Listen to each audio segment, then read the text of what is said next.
तो दोस्तों, आज मैं आपको एक ऐसी कहानी सुनाने जा रहा हूं जिसे पहली बार सुनकर आपका मन बहुत खुश हो जाएगा। श्री कृष्ण और एक क्रोधित ब्राह्मण की कथा। एक दिन की बात है, द्वारका नगरी में एक ब्राह्मण श्री कृष्ण से मिलने आए। वे बहुत क्रोधित थे। उन्होंने श्री कृष्ण से शिकायत की। ब्राह्मण बोले, हे कृष्ण, मैं आपसे बहुत नाराज हूं। आप सबके भगवान हैं, लेकिन जब मेरे घर दुख आया, आपने कुछ नहीं किया। मेरे कई बच्चे हुए, पर हर बार जन्म लेते ही मर गए। मैं आपके पास अब न्याय मांगने आया हूं। श्री कृष्ण शांत थे।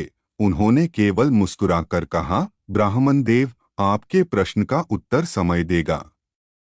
कृपया धैर्य रखें। ब्राह्मण को यह उत्तर समझ में नहीं आया और वे नाराज होकर चले गए। वहां अर्जुन खड़े थे। उन्होंने यह सब सुना और कहा, भगवान, आपने तो कुछ किया नहीं।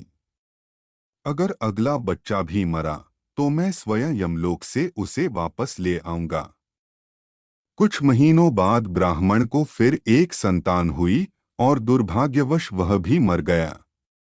अर्जुन अपने वचन के अनुसार दिव्य रथ में बैठकर यमलोक की ओर चल पड़े। उन्होंने यमराज, इंद्रलोक, ब्रह्मलोक सब खोज डाले, पर कहीं वह आत्मा नहीं मिली। अब अर्जुन को बड़ा दुख हुआ। वे सोचने लगे, मैंने वचन दिया था, पर निभा न सका। अब मुझे प्रायश्चित स्वरूप अग्नि में प्रवेश करना चाहिए। उसी समय श्री कृष्ण वहां प्रकट हुए और अर्जुन को रोका। अर्जुन, तुमने मन के क्रोध में आकर वचन दिया। क्या तुम समय और कर्म की योजना को समझ सकते हो? श्री कृष्ण ने अर्जुन को अपने रथ पर बैठाया और उन्हें एक रहस्यमयी लोक में ले गए, जहां वे सभी मरे हुए ब्राह्मण बालक सुरक्षित सो रहे थे। अर्जुन आश्चर्यचकित हो गए। भगवान, ये बालक यहाँ कैसे? श्री कृष्ण मुस्कराए और बोले, ये मेरी लीला है अर्जुन। इस ब्राह्मण को यह दिखाना था कि सब कुछ ईश्वर की योजना के अनुसार होता है।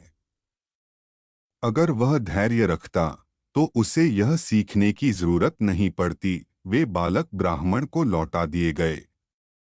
ब्राह्मण को समझ आया कि अपने क्रोध में वह कितनी बड़ी बात भूल गया था, विश्वास और धैर्य।